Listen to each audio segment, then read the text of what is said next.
Бишкек шаарындагы Элебесов көчөсүндөгү кампаны жалын каптаганы тууралуу маалымат өрт өчүрүү кызматына кечээ күнү кечки саат 10дордо түшүп, окуя болгон жерге 5 өрт өчүрүү унаасы тартылган. Ал олонгон от таңкы саат 5терден өтүп толугу менен өчүрүлдү. Бактыга жараша кырсыктан эч ким жабыркаган эмес. Күбөлөрдүн айтымында өрт контейнерлерден куралган имараттын ичинен чыккан. Терезеден карасам уже экинчи этаждан от чыгып аткан. Анан бул терезеси анда сыртка өрт чыга элек турбу? Сыртка вообще өрт чыга элек болчу, уже немесинен чыгып аткан. Крышасынанчы. Ошо эки этаждан экинчи этаждан чыгып атат, э? Ооба, экинчи этаждан чыгып аткан терезесинен.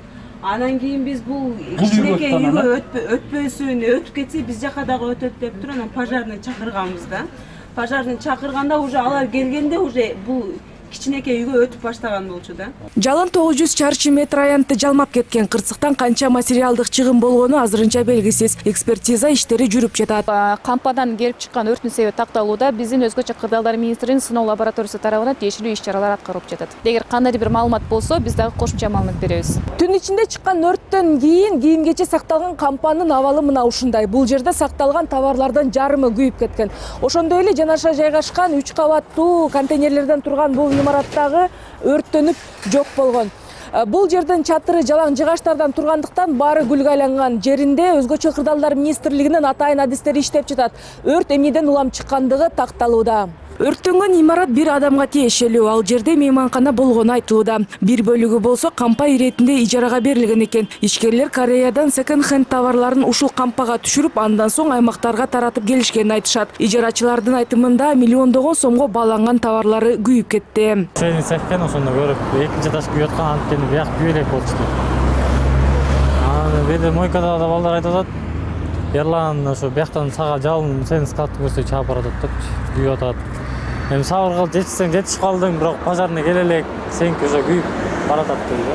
Мындай эч нерсени алып чыгып кеткенге мүмкүнчүлүк болгон жок да келгенде? Жок, болгон жок. Анткени бизде беде эми мындай каркастар турат да. Каркас кулап калган да. Аренаторго да бияктан болуп кетсе пожар, анда уже могу кийимдердин мына целый турат, кийимдер күйүп түшүп калмак да.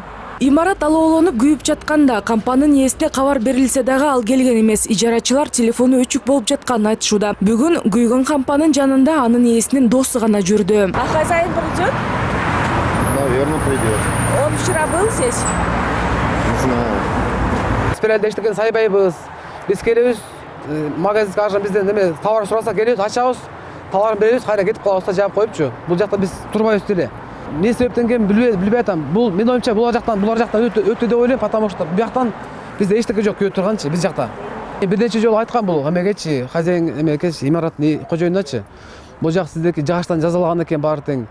Сиз мияктан эме ээс катары эме тиги өрткө каршы тиги келишим түзүп, ишин баарын эме аборот этип коюңуз деп сурагам. Анан ошондон кийин ал сөздү мен бир нече ирет кайталагам да, бирок ал сөзгө, скажем, мани бир убагында бербей койгон, мынакей акыры аяк ошо алып келдим мынакей. Эгерде бул имарат, скажем, бардык өрткө каршы коопсуздукка талапка шайкеш келгенде мындай болбойт беле деген ой бар да менгичи. Өрт болгон жерде экотехинспекциянын да кызматкерлери иштеп жатышат. Өрт коопсуздугу сакталбаганы аныкталса, айып салынышы мүмкүн. Өрт эмнеден улам чыккандыгы 1 ай ичинде аныкталат. Рахат Жаныбекова, Аскат Ибраимов, НТС.